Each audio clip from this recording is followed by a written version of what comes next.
सपा और अपना दल की दोस्ती में कैसे पड़ी दरार, अंत में खत्म हुआ सस्पेंस। जानिए पूरी खबर। नमस्कार साथियों, आप देख रहे हैं एके न्यूज़। मैं हूं अवनीश कुमार। चैनल पर नए हो तो चैनल को सब्सक्राइब करें, वीडियो को लाइक शेयर करें। आपको बता दें, समाजवादी पार्टी और अपना दल कमेरावादी के बीच अलायंस टूट गया है।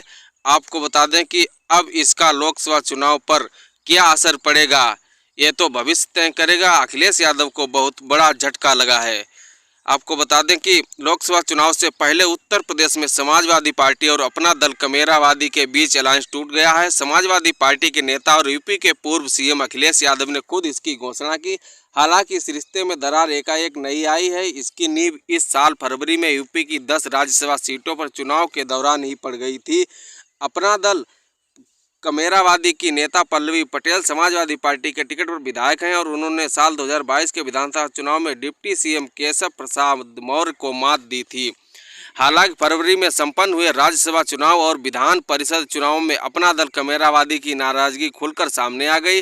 राज्यसभा चुनाव में तो पल्लवी पटेल ने आखिरी वक्त तक ये सस्पेंस बनाए रखा था कि वह वोट करेंगी भी या नहीं, और अगर करेंगी तो किसे। वोटिंग खत्म होने में जब 2 से ढाई घंटे की बाकी थे तब वह मतदान करने निकली और सपा के प्रत्याशी रामजी लाल सुमन को मतदान किया। राज्यसभा चुनाव के दौरान नाराजगी इस हद तक बढ़ गई थी कि सपा नेता द्वारा आहूत डिनर में भी नहीं पहुंची थी। पल्लवी इस बात से नाराज थी कि सपा प्रमुख पीडीए यानी पिछड़ा दलित और अल्पसंख्यक की बात करते हैं, लेकिन जब मौका देने की बारी आती है तो कुछ चुनिंदा लोगों को ही प्रत्याशी बनाया जाता है। राज्यसभा चुनाव तो जैसे तैसे बीत गया और पल्लवी ने सपा के प्रत्याशी को प्राथमिकता का मतदान भी कर दिया, लेकिन सूत्रों का दावा है कि अपना दल कमेरावादी चाहता था कि उसकी राष्ट्रीय अध्यक्ष कृष्णा पटेल को भी किसी सदन में भेजा जाए। सूत्रों का दावा है कि विधान परिषद चुनाव में भी सपा द्वारा तरजीह न दिए जाने को लेकर अपना दल कमेरावादी में नाराजगी थी। इसके बाद बारी आई लोकसभा चुनाव की। कुछ दिन पहले तक माना जा रहा था कि अपना दल कमेरावादी समाजवादी पार्टी और कांग्रेस यूपी के साथ चुनाव लड़ेंगे और सीट शेयरिंग कर लेंगे। जब सपा ने कांग्रेस के साथ सीट शेयरिंग का ऐलान कर दिया, उसके बाद से ही अपना दल कमेरावादी इसको लेकर सक्रिय हो गया। सूत्रों के मुताबिक सपा अपना दल कमेरावादी को सिर्फ एक सीट देना चाहती थी, लेकिन पल्लवी पटेल की पार्टी 3 सीटों की मांग कर रही थी।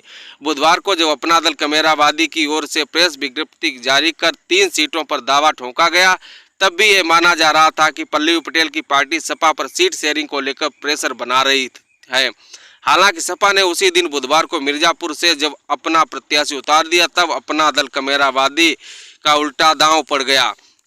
इन सब के बीच यहाँ भी ये ध्यान देने वाली बात है कि अखिलेश यादव ने भले ही प्रेस वार्ता में कहा हो कि 2022 में गठबंधन था, 2024 में है, लेकिन अब अधूरी बात कह गए हैं। दरअसल अब ये देखना दिलचस्प होगा कि सपा प्रमुख के ऐलान पर पल्लवी पटेल की प्रतिक्रिया क्या होगी और आगामी लोकसभा चुनाव में उनका रुख अब क्या होगा।